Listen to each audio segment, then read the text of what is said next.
Hello friends, welcome back to my channel. दोस्तों, आज मैं आपके साथ शेयर करने वाली हूं कि नवरात्रि के दिनों में मां का कोइछा हमें कब भरना चाहिए और मां का कोइछा भरने के लिए हमें कौन कौन सी सामग्री लेना चाहिए और उस सामान को हमें क्या करना चाहिए। तो चलिए वीडियो को शुरू करते हैं। सबसे पहले जान लेते हैं कि कोइछा भरने के लिए हमें कौन कौन सी सामग्री लेना होता है।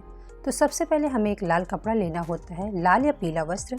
अगर आपके पास लाल या पीला वस्त्र नहीं है तो आप कोई सा भी कलर ले सकते हैं। बस आपको ध्यान देना है कि आपको काला या नीला रंग नहीं लेना है, ज़्यादा करके आपको लाल या फिर पीला वस्त्र ही लेना है। उसके बाद फिर आपको दुर्वा की नाल ले लेना है। आप 5, 7, 11 ले सकते हैं। उसके बाद हल्दी की गांठ ले लेना है। 1, 5, 7 आप ले सकते हैं, या फिर अगर आपके पास हल्दी की गांठ नहीं है तो आप पिसी हुई हल्दी भी ले सकते हैं। उसके बाद चावल ले लेना है।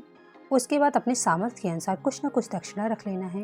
11, 21, 51 आपका जो भी सामर्थ्य है आप अपने सामर्थ्य के अनुसार ले सकते हैं।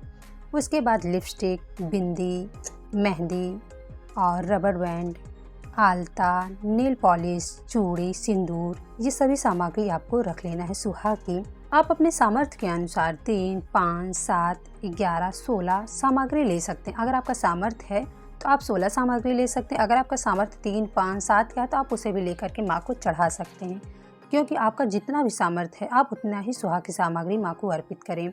जैसे हम बहन बेटियों की विदाई करते हैं, बहू की विदाई करते हैं, तो बहू की विदाई करते समय, बेटी की विदाई करते समय, पहली बार जब बेटी ससुराल जाती है तो हमें सुहाग की सामग्री के साथ साथ चावल, हल्दी के साथ साथ हमें कुछ ना कुछ सामग्री भी देना पड़ता है, सोने या चांदी के। तो अगर आपका सामर्थ्य है, सोने या चांदी के आभूषण इसमें डाल दें। अगर आपका सामर्थ्य नहीं है तो सुहाग की सामग्री केवल डाल दें, बस केवल।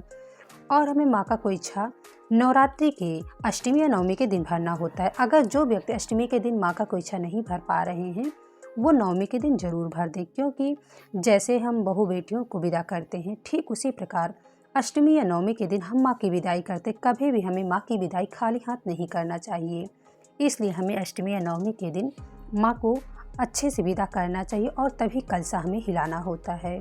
उसके बाद इन सामग्रियों को हमें खुद से यूज नहीं करना होता। इन सामग्रियों को हमें अपने मान को देना होता है, जैसे ननद को या फिर बुआ सास को, इन सभी लोगों को देना होता है। पंडित जी को दे सकते हैं, आप किसी को भी दे सकते हैं, लेकिन खुद से यूज नहीं करना होता है। अगर आप माँ का कोइछा अपने घर में भर रहे हैं तो आप इन सामग्रियों को अपनी ननद या बुआ सास को दे सकते हैं। और अगर आप माँ का कोइछा मंदिर में भरते हैं तो इन सामग्रियों को आपको पंडित जी को दे देना है।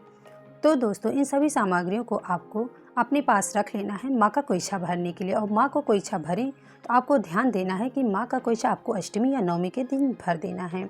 उसी के बाद आपको कलश हिलाना होता है।